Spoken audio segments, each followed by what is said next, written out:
Assalamualaikum warahmatullahi wabarakatuh. Salam sejahtera untuk kita semua.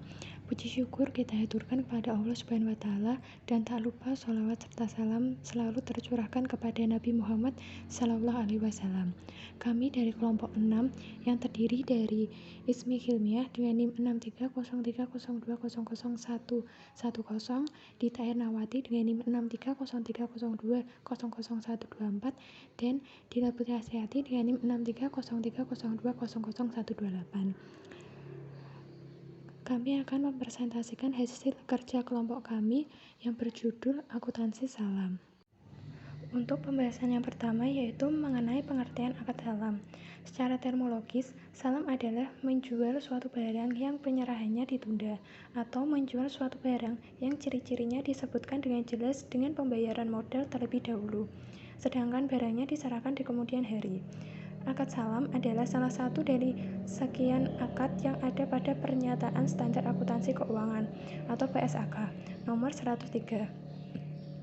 Akad ini merupakan akad jual beli suatu barang pesanan dengan pengiriman di kemudian hari oleh pihak penjual, yang pembayaran atau pelunasan akan barang tersebut dilakukan saat akad terjadi. Di sini penjual hanya sebatas mendeskripsikan secara spesifik barang yang dijual kepada pembeli, karena saat transaksi terjadi barang tersebut belum tersedia.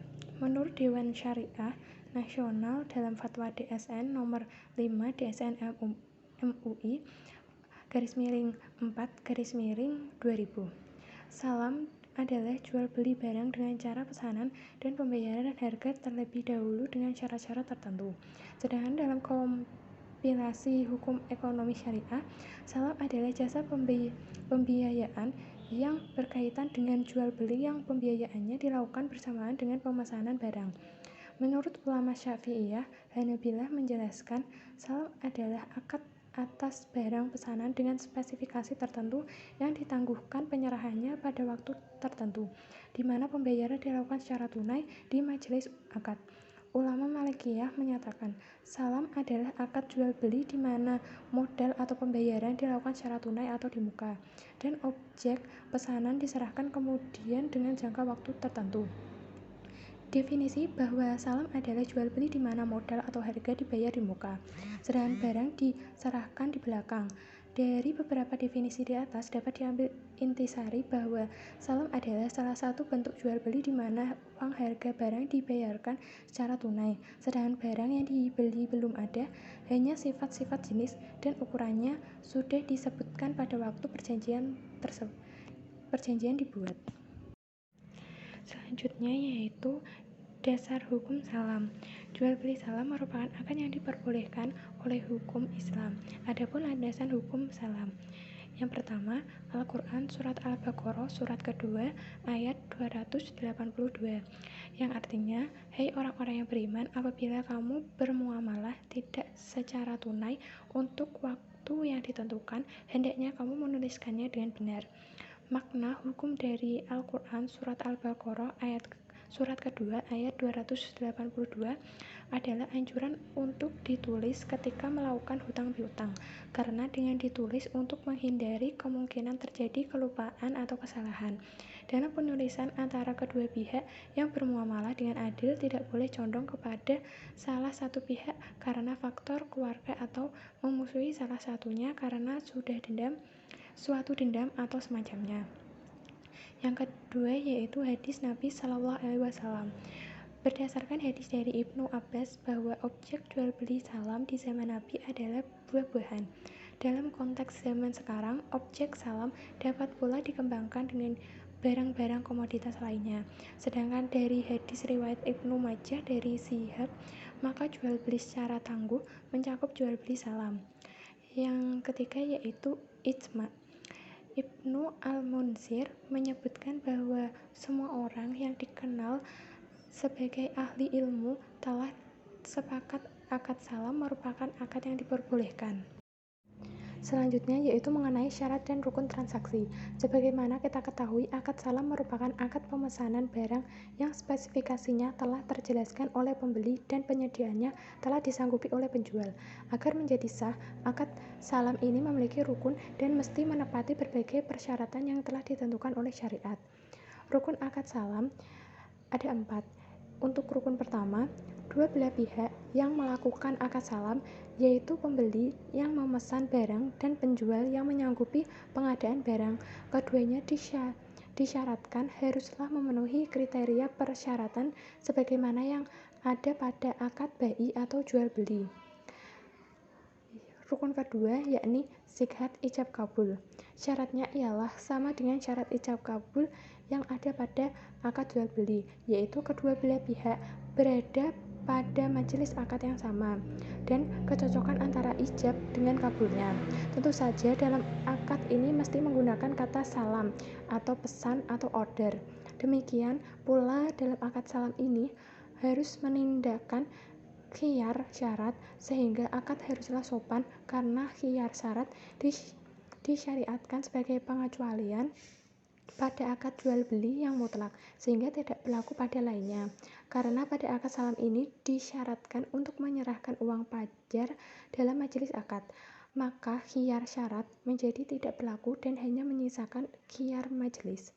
Yang ketiga, rukun ketiga yakni uang panjar, ialah uang yang diserahkan oleh pembeli kepada penjual sebagai pertanda pemesanan.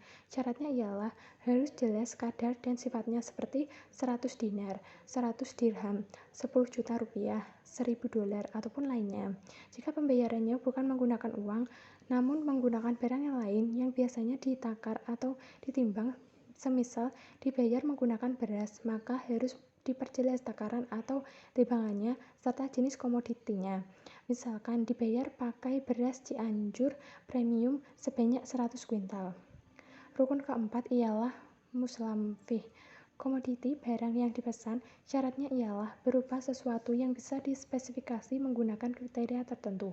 Selanjutnya, jenis, macam, kadar, serta sifat benda tersebut sama-sama diketahui dengan maklum oleh penjual dan pembeli. Selanjutnya yaitu mengenai karakteristik dalam akad salam.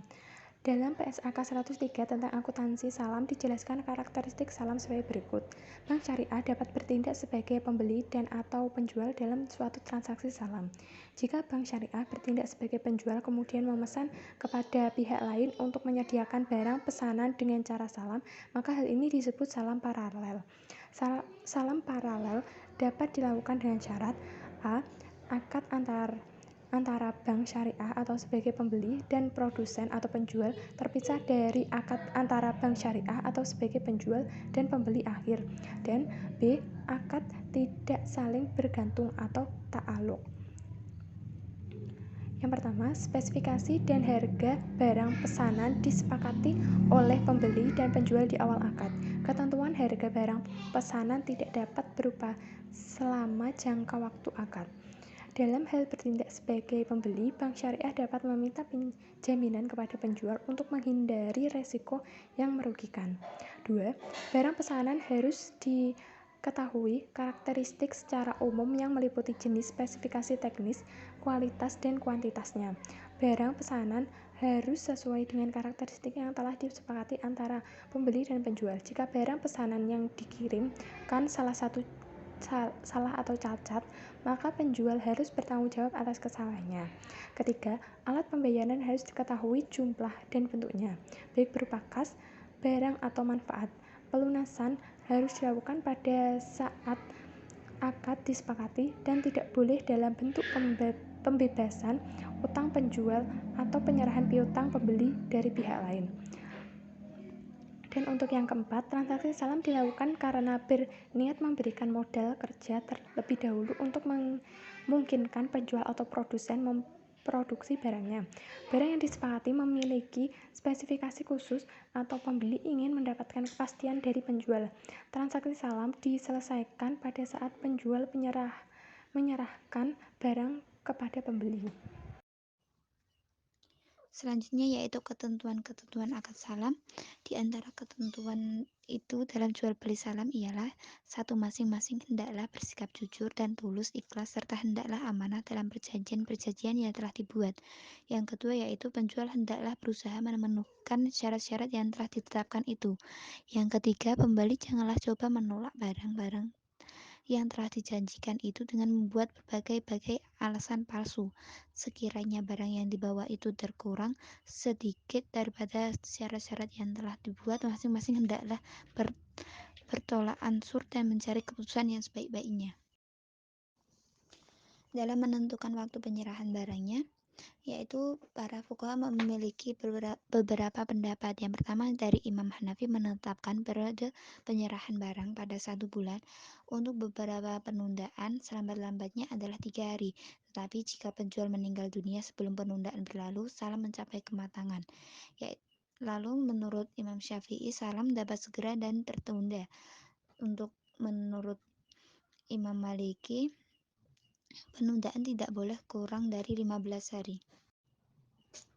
Lalu untuk keuntungan dan manfaat akad salam sendiri, yang pertama yaitu pembeli mendapatkan keuntungan berupa jaminan untuk mendapatkan barang sesuai dengan yang ia butuhkan dan pada waktu yang ia inginkan. Yang kedua yaitu penjual mendapatkan modal untuk menjalankan usahanya dengan cara-cara yang halal, sehingga ia dapat menjalankan dan mengembangkan usahanya tanpa harus membayar bunga. Yang ketiga yaitu penjual memiliki keleluasaan dalam memenuhi permintaan pembeli karena biasanya tenggang waktu antara transaksi dan penyerahan barang pesanan berjarak cukup lama. Sekian presentasi dari kelompok kami, banyak kurangnya mohon maaf. Wassalamualaikum warahmatullahi wabarakatuh. Terima kasih.